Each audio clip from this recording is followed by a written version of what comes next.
Hello everyone, this is Swati. Welcome to Sriji classes. Today we are going to start our new topic, that is elimination reaction. In elimination reaction, we know about the unsaturation in compounds और बहुत सारी चीज़ें ऐसी हैं जो हमने addition और substitution में नहीं की हैं, ठीक है। तो एलिमिनेशन रिएक्शन क्या है, एलिमिनेशन रिएक्शन हो कैसे रहा है, ये हम आज समझेंगे। तो एलिमिनेशन रिएक्शन क्या है, इससे पहले हमने एडिशन रिएक्शन, सब्स्टिट्यूशन रिएक्शन कर लिया है, ठीक है। तो सब्स्टिट्यूशन रिएक्शन बहुत इम्पोर्टेंट है और जैसा सब्स्टिट्यूशन है कुछ कुछ सिमिलर उसी के बेसिस पे यहाँ पे भी हुआ है। लेकिन एलिमिनेशन में क्या है, एलिमिनेशन में हमने ये देखा है कि जो एडजेसेंट कार्बन होते हैं उनसे कुछ चीज़ें निकल जाएंगी, ठीक है, और वो बाद में जाके अनसैचुरेटेड कार्बन बनाएंगी, ठीक है, अनसैचुरेटेड कंपाउंड बनाएंगी, ठीक है। स्टार्ट करते हैं हम एलिमिनेशन रिएक्शन। एलिमिनेशन का मतलब यही है कि कोई चीज़ आ रही है, वो परमानेंटली कार्बन के ऊपर से अगर लिविंग ग्रुप लगा है तो उसको निकाल के चली जा रही है और उस जगह पे डबल बॉन्ड बन जा रहा है, ठीक है। तो ये हम समझते हैं, ठीक है।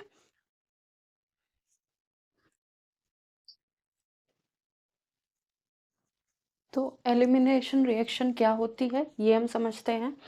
पहले क्या है, व्हेन टू ग्रुप्स या दो ग्रुप हो या दो एटम हो, ठीक है, फ्रॉम एडजेसेंट कार्बन, किसी भी एडजेसेंट कार्बन से, जैसे ये एडजेसेंट कार्बन है, इसका नाम अल्फा है, इसका नाम बीटा है, ठीक है, आर एलिमिनेटेड, एलिमिनेटेड मतलब निकाले जाएंगे with the formation of unsaturated compound. जब निकलेंगे तो अनसैचुरेटेड कंपाउंड बनाएंगे, ठीक। अनसैचुरेशन मतलब डबल या ट्रिपल बॉन्ड आएगा, डबल और ट्रिपल बॉन्ड फॉर्मेशन होगा, ठीक है। ये इसकी बेसिक इंफॉर्मेशन थी। सेकंड क्या है, एलिमिनेशन ऑफ न्यूक्लियोफाइल होगा। पहली चीज़ क्या हो रहा होगा, एलिमिनेशन ऑफ न्यूक्लियोफाइल हो रहा होगा। कहाँ से, अल्फा कार्बन से न्यूक्लियोफाइल निकलेगा, फिर प्रोटॉन निकलेगा कहाँ से, बीटा कार्बन से, ठीक है। अब ये बात समझनी है कि अगर एडजेसेंट कार्बन से कोई चीज़ें निकल रही हैं या कोई एटम्स निकल रहे हैं, कोई कंपाउंड्स निकल रहे हैं, कोई ग्रुप निकल रहे हैं, ठीक है, एक कंपाउंड है उसमें कुछ ग्रुप लगे हैं, एटम लगे हैं, वो जब निकल रहे हैं तो वहाँ पे अनसैचुरेशन आ रहा है या फिर डबल बॉन्ड आ रहा है या ट्रिपल बॉन्ड आ रहा है, ठीक है। कैसे आ रहा है, एक न्यूक्लियोफाइल निकल रहा है और साथ में एक प्रोटॉन निकल रहा है। न्यूक्लियोफाइल कौन सा निकल रहा है, जो लिविंग ग्रुप होगा वो एज अ न्यूक्लियोफाइल निकल जाएगा, ठीक है। एलिमिनेशन होगा लिविंग ग्रुप का या न्यूक्लियोफाइल का। इस रिएक्शन को, एलिमिनेशन रिएक्शन को कॉमनली हम 1-2 एलिमिनेशन बोल देते हैं या फिर अल्फा बीटा एलिमिनेशन बोल सकते हैं या सिंपली हम बीटा एलिमिनेशन बोल देते हैं। जनरली बीटा एलिमिनेशन बोलते हैं या एलिमिनेशन रिएक्शन बोलते हैं, ठीक है। यहाँ तक था इसकी बेसिक इन्फॉर्मेशन। अब समझ लेते हैं कि कैसे निकल रहा है न्यूक्लियोफाइल और प्रोटॉन, ठीक है। इसके बाद हम टाइप्स देखेंगे। एलिमिनेशन रिएक्शन के 3 टाइप होते हैं, E one reaction, E2 reaction and even CB reaction, ठीक है। आज हम केवल इवन रिएक्शन करेंगे और ये समझेंगे कि एलिमिनेशन रिएक्शन का बेसिक क्या है, ठीक है। अभी क्या है कि हमने क्या करना है, एलिमिनेशन ऑफ न्यूक्लियोफाइल करना। अल्फा से न्यूक्लियोफाइल निकल गया, ठीक है, -X निकल गया और बीटा से H निकल गया, तो क्या निकला है, HX निकला है। ओवरऑल अगर हम देखें तो इस कंपाउंड से HX निकला है, तो -HX कर देंगे और ये जो निकला है ये नेगेटिव लेकर निकला, तो यहाँ पे पॉजिटिव साइन आया। ये H+ निकला है तो यहाँ पे नेगेटिव साइन आया और ये दोनों मिलके बॉन्ड फॉर्म कर लेंगे और अनसैचुरेटेड कंपाउंड मिल जाएगा। अगर फर्दर इसका रिएक्शन कराएं, ठीक है, अगर हम ऐसा कुछ देख रहे हैं क्योंकि डबल बॉन्ड बना हुआ है, अभी इसमें चांसेस हैं कि हम इसको ट्रिपल बॉन्ड बना सकते हैं। अगर हमें डबल बॉन्ड मिलता है बना हुआ, अगर उसमें भी ऐसी कंडीशन हुई, अगर ऐसा है कुछ CX H। तो अब क्या होगा, देखो यहाँ पे भी देखी होगी हमने अपोजिट साइड रखा है, यहाँ पे भी देखा अपोजिट साइड रखा है, एक्स न्यूक्लियोफाइल और प्रोटॉन को, इसका भी मीनिंग है एक, ठीक है। अभी बेसिक यही समझना है, जब इसकी बात करी जाएगी तो वो भी करी जाएगी कि अप्रोचेबल होती हैं चीज़ें, ठीक है। एक्स माइनस निकाला हमने, यहाँ से एच माइनस निकाला है, यहाँ पे प्लस साइन आ गया, यहाँ एच प्लस निकाला और यहाँ पे माइनस साइन आ गया, तो माइनस यहाँ अप्रोच करके सी ट्रिपल बॉन्ड सी बना लेगा और हमारा एच एक्स फिर से निकल जाएगा। तो ऐसी कंडीशन बन सकती है एलिमिनेशन रिएक्शन में, ये इसका बेसिक है, बिल्कुल बेसिक, कि मतलब एलिमिनेशन रिएक्शन होगा क्या। इसके बाद कंडीशंस आएंगी और सबसे पहले टाइप्स आएंगे, तो टाइप्स करेंगे इसके बाद। आप 2 मिनट इसको देख ले, स्क्रीनशॉट लेना हो स्क्रीनशॉट ले लीजिए।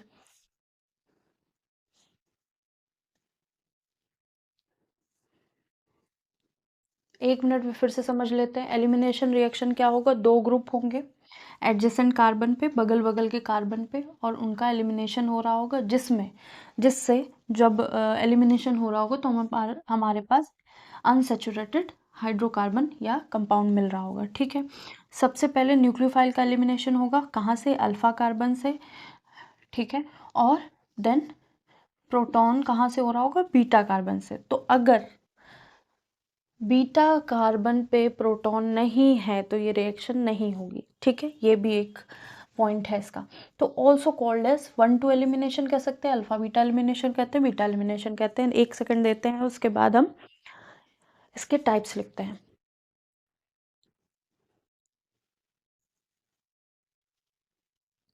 ये 2 एग्जाम्पल देख लेते हैं एलिमिनेशन रिएक्शन के, उसके बाद हम टाइप्स करेंगे। तो एग्जाम्पल क्या है, डिहाइड्रेशन हो रहा है किसका, अल्काइल हैलाइड का, बाय बेस। बेस की प्रेजेंस में डिहाइड्रेशन हो रहा है, मतलब वाटर निकाला जा रहा है, वाटर निकल रहा है, ठीक है। कहाँ से, अल्काइल हैलाइड से। तो ये क्या है, हैलाइड ग्रुप है और ये अल्काइल ग्रुप है। तो अल्काइल हैलाइड बेस की प्रेजेंस में जब रिएक्शन करेगा तो ये क्या करेगा, अब हमें पता है कि न्यूक्लियोफाइल निकलेगा, जहाँ न्यूक्लियोफाइल लगा होगा उसको हम अल्फा नाम दे देंगे और उसके बगल वाले कार्बन को बीटा नाम दे देंगे, ठीक है।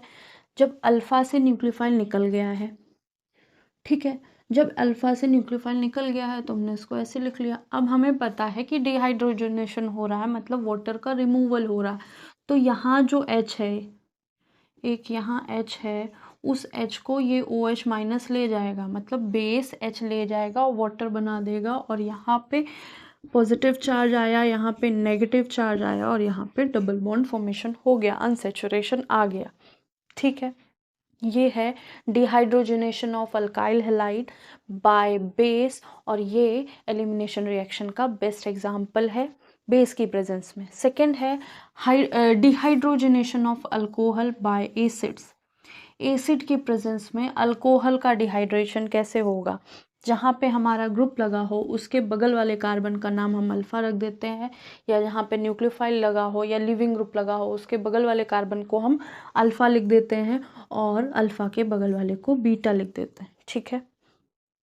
अब एसिड ने क्या किया, न्यूक्लियोफाइल को रिमूव किया, ठीक है। एसिड क्या करेगा, क्योंकि डिहाइड्रेशन हो रहा है तो हमें पता है कि वाटर ही निकलेगा, ठीक है। वाटर निकला यहाँ से और ये वाटर लेके चला गया, ठीक है। जब यहाँ पे पॉजिटिव साइन आया तो ये वाला H भी निकल के चला जाएगा और यहाँ पे नेगेटिव साइन आएगा और यहाँ पे अनसेचुरेशन क्रिएट हो जाएगा, ठीक है। तो एसिड के प्रेजेंस में क्या हो रहा है, या तो हम इसको ऐसे कर सकते हैं या फिर हम ऐसे कर सकते हैं, अल्फा बीटा से वाटर निकाल लेते हैं, ठीक है।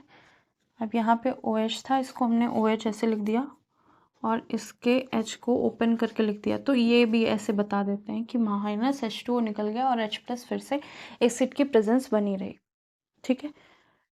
वाटर यहाँ से रिमूव हो गया और अनसेचुरेशन आ गया। मेन हमारा एम क्या है, अनसेचुरेशन लाना, किसकी प्रेजेंस में, बेस की प्रेजेंस में, किस में, अल्काइल हैलाइड में, एसिड की प्रेजेंस में, किस में, अल्कोहल में, ठीक है।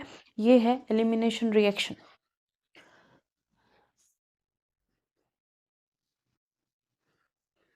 इससे पहले की जितनी रिएक्शन है आप देख सकते हैं हमारे चैनल पे, पूरी एक लिस्ट बनी हुई है।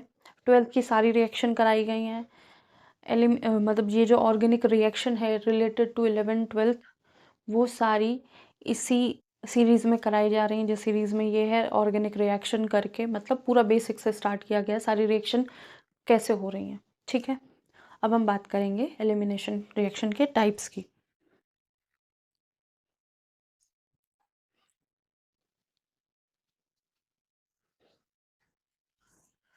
तो एलिमिनेशन रिएक्शन के 3 टाइप होंगे। E1 मैकेनिज्म, जिसकी हम आज बात करेंगे। E2 मैकेनिज्म, जिसको हम नेक्स्ट वीडियो में देखेंगे, और उसके नेक्स्ट वीडियो में E1C भी देखेंगे। तो E1 मैकेनिज्म कुछ कुछ SN1 की तरह है, क्योंकि यहाँ पे भी रेट डिटर्मिनिंग स्टेप में केवल एक सबस्ट्रेट यूज हो रहा होगा। ठीक है, या फिर रेट डिटर्मिनिंग स्टेप उसमें होगा जहाँ एक सबस्ट्रेट रिएक्ट कर रहा होगा। ठीक है। सेकेंड क्या है, E2 मैकेनिज्म, जहाँ पे सबस्ट्रेट और रिएक्टेंट दोनों ही रेट डिटर्मिनिंग स्टेप में पार्टिसिपेशन कर रहे होंगे, और यहाँ पे बेस का इन्वॉल्वमेंट हो जाएगा। ठीक है, तो अब देखिए NCERT में एक एक लाइन में दे दी गई हैं चीज़ें। ठीक है, एक लाइन में या 2 लाइन में, एक सेंटेंस में, तो बहुत सारी चीज़ें एक ही साथ मिक्स कर दी गई। कभी एग्जाम्पल में कोई चीज़ दे दी गई है। तो NCERT बेस्ट बुक है, लेकिन एक्सप्लेनेशन वहाँ पे बहुत ज़्यादा नहीं किया गया है। उसके लिए आपको रेफरेंस बुक चाहिए ही चाहिए। ठीक है, तो इसलिए अगर आप रिएक्शंस का देख रहे हैं और रिएक्शंस बहुत सारी देखना चाहते हैं ऑर्गेनिक की, तो आप यहाँ सारे NCERT और जो रेफरेंस बुक है दोनों का मिक्सचर देखेंगे। ठीक है, यहाँ पढ़ने के बाद फिर NCERT देखेंगे तो आपको चीज़ें समझ में आएंगी। अगर NCERT डायरेक्ट देखना चाहेंगे या NCERT पे कमांड करना चाहेंगे, तो वो चीज़ें अभी 11 12th में उतनी पॉसिबल नहीं होती हैं। अगर हमने 11 12th कर लिया बहुत अच्छे से रेफरेंस बुक से या किसी से भी, उसके बाद हम NCERT उठाते हैं तो बहुत ईजी लगेगी। अगर हम डायरेक्ट NCERT उठाते हैं तो उतनी ईजी नहीं लगती है। ठीक है, थोड़ा सा कॉम्प्लिकेटेड चीज़ें लगती हैं। तो वहाँ पे एक एक दो लाइनों में कवर करी गई हैं चीज़ें, लेकिन सारी इंपॉर्टेंट है। ठीक है, तो इसलिए बोल देते हैं एक एक लाइन NCERT की गोल्डन वर्ड है। अब हम E1 मैकेनिज्म करेंगे। ठीक है, E1 मैकेनिज्म क्या होता है? E1 मैकेनिज्म में रेट डिटर्मिनिंग स्टेप में क्या होगा, एक सबस्ट्रेट का हम रिएक्शन में इन्वॉल्वमेंट देखेंगे। ठीक है, ये कुछ कुछ SN1 की तरह होता है। देखते हैं, चलिए।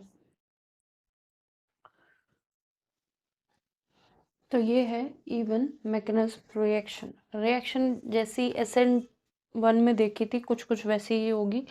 तो rate of reaction is independent of concentration of substrate only.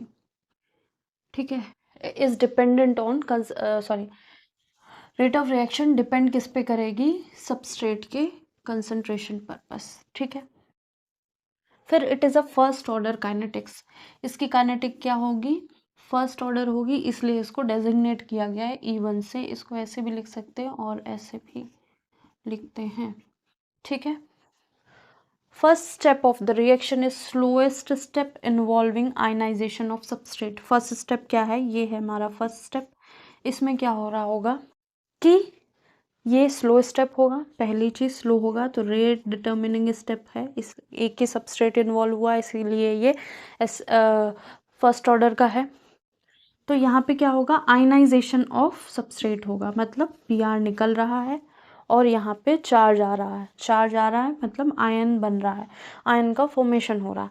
अब यहाँ पे फर्स्ट स्टेप खत्म हो गया, यहाँ से सेकेंड स्टेप स्टार्ट होता है। सेकेंड स्टेप में क्या होगा? Removal of H+ from the beta carbon, या फिर removal of proton from beta carbon.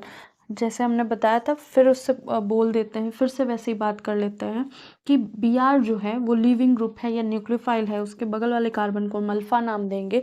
इसके बाद जहाँ जहाँ बीटा H होगा, बीटा कार्बन पे H होगा, तो ये भी बीटा है, ये भी बीटा है, ये भी बीटा है, और तीनों बीटा पे क्या है? H लगा हुआ है। तो तीनों कार्बन सिमिलर ही बिहेव करेंगे। तो चाहे हम इसका ओपन करके लिख लें, चाहे इसका ओपन करके, चाहे इसका ओपन करके, सेम ही बनेगा। अब यहाँ पे रिमूवल ऑफ H होगा, ठीक है। अब यहाँ पे क्या होगा, रिमूवल ऑफ H होगा,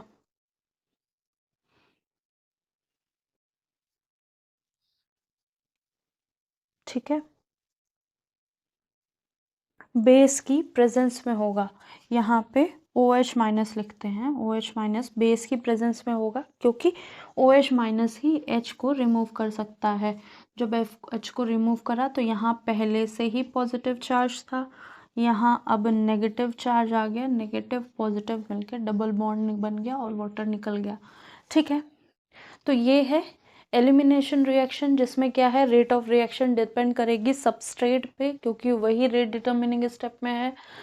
फिर फर्स्ट ऑर्डर काइनेटिक होगी, इसकी काइनेटिक्स फर्स्ट ऑर्डर होगी, क्योंकि सबस्ट्रेट का ही इन्वॉल्वमेंट हो रहा है फर्स्ट रिएक्शन में, वही स्लो स्टेप है। First step of the reaction is slow step involving ionisation of substrate, substrate का आयनाइजेशन हो रहा है, सबस्ट्रेट का आयन बन रहा है, ठीक है। Removal of H plus from the beta carbon is second step. अब जब हमने आयन बना लिया तो बीटा कार्बन पे जो H है या प्रोटॉन है उसको रिमूव करके हम अनसैचुरेटेड कंपाउंड बना लेंगे।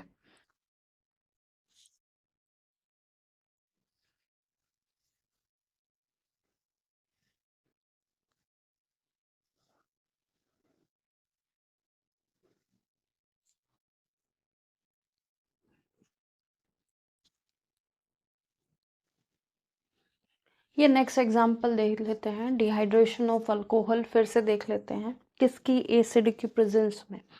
अल्कोहल है 3 डिग्री या टर्शरी अल्कोहल है, ये हमारे पास अल्फ़ा कार्बन है। अल्फ़ा कार्बन से हम क्या निकालते हैं, न्यूक्लियोफाइल निकालते हैं। ये H2SO4 इसको एक H दे के वाटर बना के निकाल लेगा और यहाँ पे क्या बनेगा, एक हमारे पास आयन या चार्ज कंपाउंड या सबस्ट्रेट बन जाएगा, ठीक है। आयनाइजेशन कर दिया है। अब क्योंकि ये बन चुका है, वाटर निकल चुका है, तो हमको सिस्टम को स्टेबल करने के लिए H+ निकालना पड़ेगा। तो ये अल्फ़ा कार्बन है, ये बीटा है, ये बीटा है, ये बीटा है, कहीं सारी सिमिलर कंडीशन है तो कहीं से भी एक H निकाल के हम डबल बॉन्ड बना के अनसैचुरेटेड कंपाउंड बना लेंगे, ठीक है। जो ब्रांचिंग है वो अल्फा बीटा कार्बन की स्टेबिलिटी पे फर्क देती है, ठीक है। ओलेफिन बनाने में, ओलेफिन या अल्कीन बनाने में या अनसेचुरेटेड कंपाउंड बनाने में या अल्काइन बनाने में हमको ध्यान रखना पड़ेगा ब्रांचिंग का, कि कैसी ब्रांचिंग है, ठीक है। दूसरी चीज़, सॉल्वेंट कैसा यूज़ हो रहा है, कहीं बेस आ रहा है या एसिड आ रहा है, उसकी जगह सॉल्वेंट तो रिएक्ट नहीं कर रहा है, ये भी चीज़ देखी जाती है एक जगह, ठीक है। और अब ये रिएक्शन कंप्लीट हो गई है, एक एग्जाम्पल भी देख लिया, इनफैक्ट 3 एग्जाम्पल देख लिए हमने, 3 से 4 एग्जाम्पल, ठीक है। और यहाँ पे कंसंट्रेशन ऑफ बेस लो होना चाहिए, ये तो एसिड की कंडीशन में अगर बेस लिया है तो कंसंट्रेशन ऑफ बेस लो होना चाहिए, ठीक है।